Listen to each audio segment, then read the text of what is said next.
The entire lake behind me is a crater resulting from the carpet bombing of Hanoi, which took place in 1972. There are still dozens of bomb crater lakes like this dotting Hanoi even to this day. Today, you will hear about our side, the Vietnamese side of this story.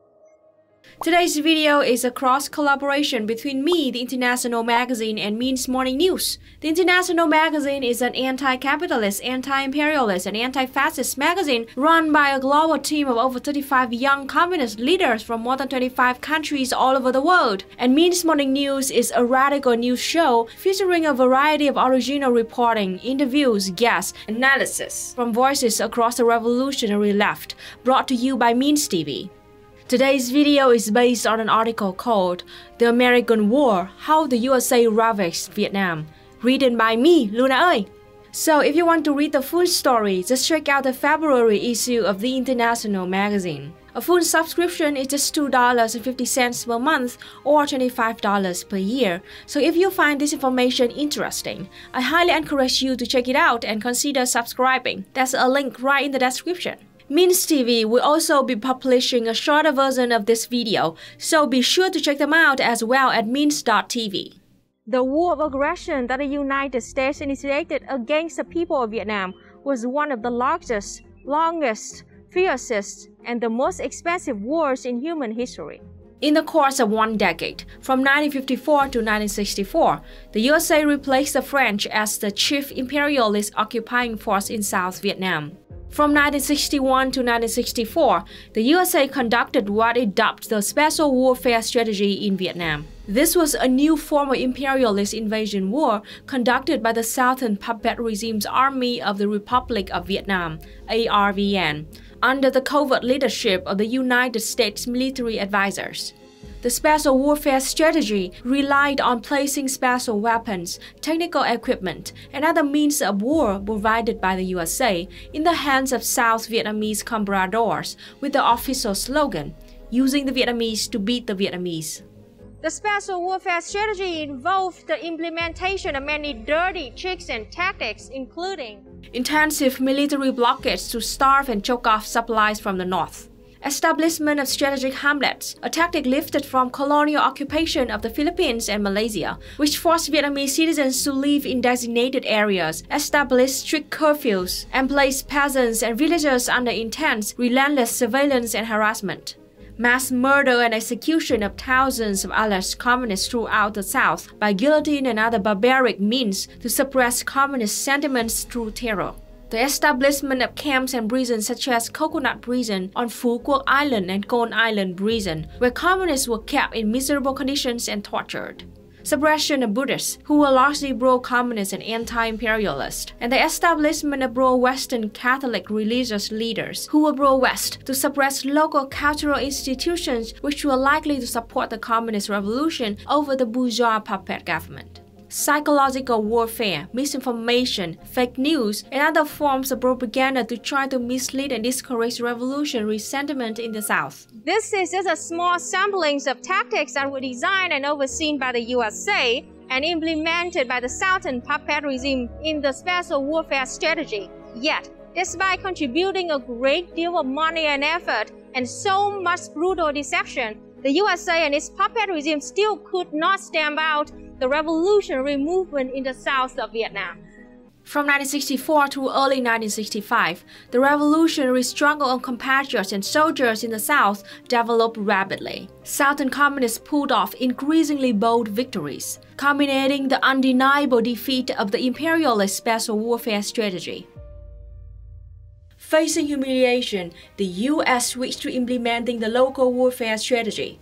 A large force of American and ARVN troops, along with the forces of imperialist allies of the USA, was amassed in the south of Vietnam. At the same time, the U.S. expanded its air force and naval activities in Vietnam, and the USA began bombing the North to try and pressure the North into stopping its support of revolutionary activity in the South. In the North, the war of destruction and bombardment waged by the U.S. Navy and Air Force gradually expanded in scale and increased in intensity. These attacks were closely linked with the tempo of land warfare in the South. As for Vietnam's two neighbor countries, the U.S. stepped up the special warfare activities in Laos and used military diplomatic pressure to force the government of the Kingdom of Cambodia to abandon its neutral position in favor of the USA's aggression and intervention.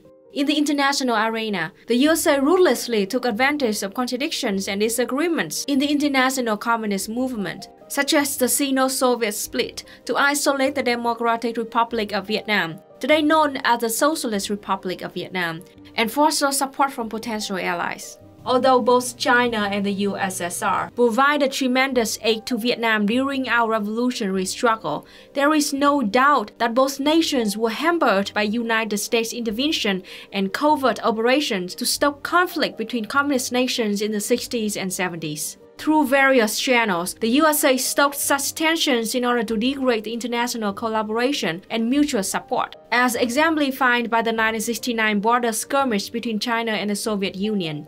These tensions and internal conflicts between communist nations certainly prolonged the war in Vietnam and made things more difficult for Vietnam well into the 1980s and early 1990s when the Soviet Union collapsed. Within the United States, the Johnson administration implemented measures to conceal information about its own war activities on the battlefield of Vietnam from the American people, a policy which would continue into our present era. To this day, most U.S. citizens still have no idea about the scale and degree of atrocities committed by the USA, its allies, and the Southern puppet regime against the citizens of Vietnam. Indeed, over time, according to a CBS News poll conducted periodically since 1985, Americans increasingly believe the USA's war against Vietnam was an example of doing the right thing over the last 3 decades. With great sacrifice, the army and people of South Vietnam defeated 2 strategic counterattacks, first in 1965 to 1966, and again in 1966 to 1967. These attacks were primarily initiated by the US-backed puppet government's ARVN with the backing of troops of the USA and its allies.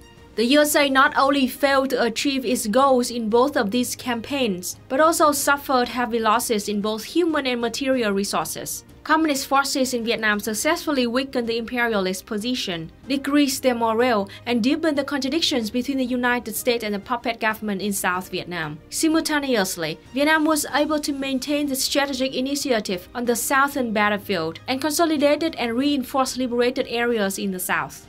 From 1965 through January 1973, the U.S. mobilized about 3 million additional U.S. troops to South Vietnam. At the peak of the deployment, from 1968 to 1969, 638,000 American troops were directly involved in the war, more than 18% of the total number of American troops at that time, of which 535,000 were stationed in South Vietnam. Astoundingly, the U.S. Army mobilized nearly 70% of its total number of infantry forces in Vietnam at this time. The U.S. also mobilized a staggering amount of cutting-edge weapons and technical equipment in this war of aggression against Vietnam. Aircraft. The U.S. used 75 different types of aircraft. At its peak, after March 30, 1972, the U.S. mobilized 1,270 fighters, 31% of the total number of the U.S. fighters on Earth at that time, and more than 200 B-52 heavy bombers. All told, by the end of the war, U.S. aircraft flew over 5.25 million missions in the skies of Vietnam. Warships. At the peak of aggression, the U.S. employed 65 warships and amphibious ships against Vietnam, including 4 or 5 attack aircraft carriers and 4 or 5 cruisers. The U.S. Navy also deployed the entire U.S. 7th Fleet, including 6 attack aircraft carriers and 5 cruisers to Vietnam. This was the largest concentration of U.S. naval forces since World War II, a record which still stands to this day. Armor, artillery, and rockets. The U.S. used 18 types of tanks and armored vehicles and 12 types of missiles in the war in Vietnam. At the peak of 1968 to 1969, the U.S. mobilized to South Vietnam 24 armored battalions, including 950 tanks, and 83 artillery battalions with 1,412 guns. Bombs and chemicals. The U.S. used 14 types of mines and 27 types of grenades, chemical bullets, and incendiary bombs in Vietnam. The U.S. sprayed South Vietnam with 45,260 tons of toxic chemicals and scorched our cities, villages, and jungles with about 338,000 tons of napalm bombs. From 1965 to August 1973, the U.S. used 7,882,000 tons of airdrop bombs in Vietnam, Laos, and Cambodia. The number of bombs used by the U.S. Air Force in Vietnam, Laos, and Cambodia was 12 times more than they used in the Korean War and 3.8 times more than the amount used by the U.S. in World War II in all of Europe, more than double the amount of bombs dropped by all combatants in World War II.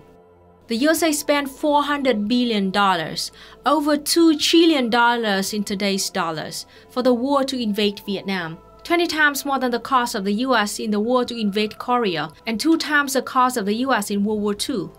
Of course, nearly all of this money went to the pockets of capitalists through the purchase of equipment, armaments, bombs, chemical weapons, fuel, and countless other military expenditure to for-profit defense contractors and arms manufacturers. From December 18th to 29th, 1972, the USA continuously bombed the North. These 12 days and nights of heavy bombing raids are known today in Vietnam as the Battle of Dien Bien Phu in the air.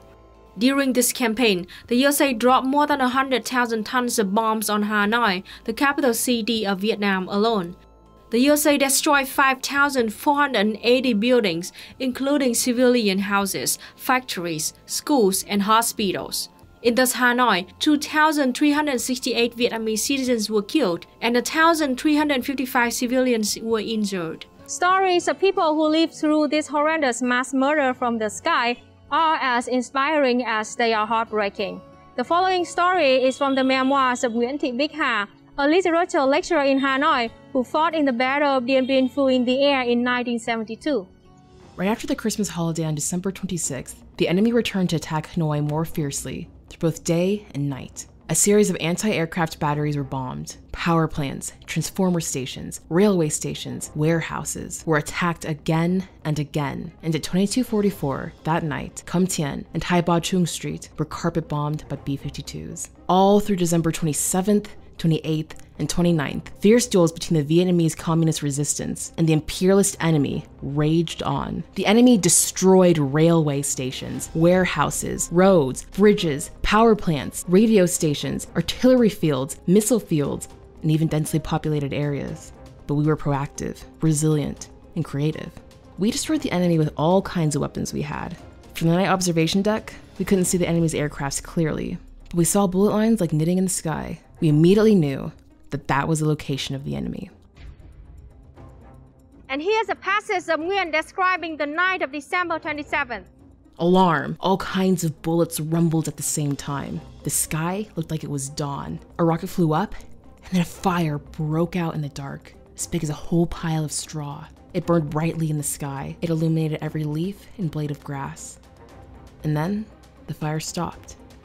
It fell down right in front of our eyes. What a rare sight. We forgot both fatigue and hunger. We shouted in the middle of the night, "Fire! B-52 is on fire!" We were extremely happy. The next morning, we found out that a B-52 had fallen right in front of Hu Tiap Nak Ha Flower Village. Stories of suffering and tragedy from carpet bombing on population centers are extremely common among Northern Vietnamese. My mom suffered through bombing campaign on our village in Thanh Hóa, one of the most heavily bombed regions in the north. When I was growing up, my mom shared many stories of Americans bombing her village like this one. Đào thành một cái hào xung quanh gọi là hào giao thông, để không may mà nếu mà đang ngồi học mà tự dưng cái lúc đó là nghe thấy tiếng máy bay là trong đầu hắn cứ run sợ mà hắn bất an lắm. Hắn cứ nghe tiếng máy bay mà hắn sát lắm. Lúc đó là ai cũng cứ gọi là máy bay bà già. Hắn cứ đi sát nó cứ cứ lảng sáng trên đầu mình nè. Hắn cứ đi giống thế là người đang quét lên trên đầu đó. Thế bắt đầu nghe thấy tiếng máy bay cái thì là trước đó là đánh kẽng, hoặc là nhà trường nào có trống thì không phải đánh trống mà đánh kẽng, gọi là kẽng báo động. Một hồi chuông gió to thì từ như ngoài huyện ngoài tỉnh bắt đầu báo về cho tất cả học sinh là cứ từng lớp nào thì có cái cửa ngõ đi ra lớp đấy để mà xuống cái hàng rào đó mà đi trốn. Kể cả nếu một cái mùa khô thì là cái hàng rào nó là khô, nhưng nếu một cái mùa mà nước mà có thể là vừa với mưa xong hàng rào đang còn nước cũng phải lội xuống để mà trốn, ướt người cũng phải lội xuống để mà trốn, để mà tránh những các cái mảnh bom rơi đạn lạc vào đó. Đấy là rất hắn sợ lắm. Such stories are so common in Vietnam that sometimes I take them for granted. Every family has stories of terror, death, and horror. A woman about my mom's age who owns a little cafe near Westlake where I'm standing at once related this story very casually. During the bombing of Hanoi, I was just a girl. I was walking down the street towards home, and I saw one of my friends, a boy I went to school with. I remember seeing him, then looking over just a few feet and seeing a dog. Suddenly there was a very loud sound, an explosion from a bomb dropping. I was very shocked and surprised, and the next thing I remember, my friend was gone, and all I could see was blood and gore everywhere, all over the street. I saw pieces of flesh and blood everywhere, and I just remember thinking, I don't know which parts are my friend and which parts are the dog. Men and women from my parents' generation tell stories like this, like they are just a normal part of life. The terror is with them constantly, so much so that it has become normal for them. Here's another true story about a man named Nguyễn Vân Cầu, another victim of U.S. bombing whose house was in this Compton street right here where I'm standing at, in Hanoi in 1972, when he was just 35 years old. One morning, I was informed that the bombing had stopped, so I hurriedly rode my bicycle home. From the outside of Cam Tien Street at the time, it looked like only a few houses were destroyed by bombs. But when I turned down the street to San Quan Alley, a scene of desolation appeared in front of my eyes. Dozens of houses were flattened in a carpet bomb trail from the beginning of Au Cha Zua Street to Hong Kong Station. Broken bricks and tiles were everywhere. Many houses were still burning. Smoke was rising. In that silent morning scene, occasional cries could be heard. Torn and bloody hands rummaged through the rubble looking for the bodies of their loved ones. I was shocked to see that the shelter for civilians was hit by a bomb. Nearly 50 people lived in one block of town, and none of them survived. My wife was cut in half by a bomb, and my 11-year-old son was buried in a collapsed cellar. My brother went missing. It took nearly 2 months to find his body because it was buried deep under bricks and stones. Amazingly, despite such tragic losses, the communist forces in Hanoi were still able to defeat the B-52s, which were used to bomb civilian population centers and infrastructure such as this Long Bien Bridge in Hanoi, as well as other structures in Haiphong and many other northern provinces. Altogether, Northern forces shot down 81 planes of all kinds, including 34 B-52s and 5 F-111s, embarrassing the USA and its mighty terroristic air force. The humiliating defeat of the U.S. in the strategic bombing campaign marked the beginning of the end of the direct participation of U.S. forces in Vietnam. The death row for imperialist warmongering in Vietnam took place in the spring of 1975, when South Vietnamese communists unleashed a general offensive and uprising against the puppet government. The most important front of this general offensive was the Ho Chi Minh campaign. For 55 days and nights, communist military, guerrillas, and even civilian forces worked together to destroy and disintegrate what was left of the army of the puppet government in Saigon. Communist forces defeated a force of 1,351,000 ARVN soldiers who were fully equipped with modern American equipment. In this, the last major campaign of the war, Vietnamese communists brought down the entire puppet government system altogether and brought to an end the 117-year rule of old and new colonialism in Vietnam. At long last, the Vietnamese people had finally freed ourselves from slavery. From this point forward, our country has remained united. The people of our whole country united and together have demonstrated that we are truly the masters of our own destiny. And together we work to this day to rebuild a new life together and to strive together to accomplish two strategic tasks: building socialism and firmly defending our homeland from colonialism and imperialism. According to the most recently announced official document from Vietnam, Vietnamese casualty figures are nearly 2 million civilian deaths, more than 2 million civilians with lifelong disabilities. About 2 million people, including military personnel, are exposed to hazardous chemicals. To this day, there are more than 4 million Agent Orange victims in Vietnam, Laos, and Cambodia. Thousands of children are still being born with birth defects every year.